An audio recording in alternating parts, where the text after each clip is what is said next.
Жылдам ақпараттар естуді жалғастырамыз. Барша көрсін білсін, хабардар болсын. Ассалаумағалейкум, армағазақ арнамызға қош келдіңіздер.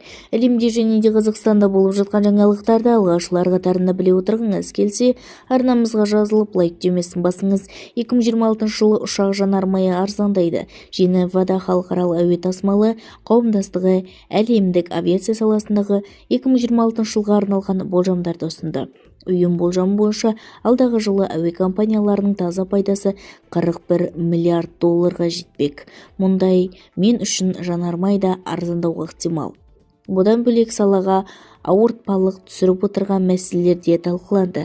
Олардың қатарында жеткізу тізбегіндегі кешігулер, геосаяси қақтығыстар, жаһандық сауданың баяулауы менен реттеуші органдардың тарапынан қысымның күшеюі де бар.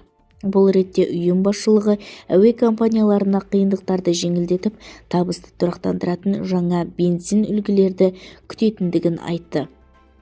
Цитата Мария Ауэнс Томпсон, EATA тұрақты даму жөніндегі аға вице-президенті, болжамға сәйкес Брент маркалы мұнайдың бағасы 2026 жылы барреліне $62 дейін төмендейді.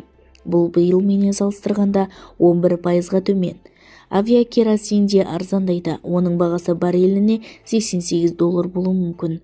Бұрын қымбат бағада бекітілген хеджирлеу келісімдері аяқталғаннан кейін әуе компанияларындағы нарықтағы арзанарлық бағаменен отын сатып ала бастайды. Соның нәтижесінде отын шығындары үлгісі 25,7%-ға дейін төмендейді. Сарапшылар бірінші ретте осы кіріс мәселесін шешуі керек дейді. Бізді тамашалауды жалғастырыңыздар және де осыған ұқсас үгіде ақпараттар сіз үшін қызықты болса, арнамызға жазылып лайк түймесін басыңыз.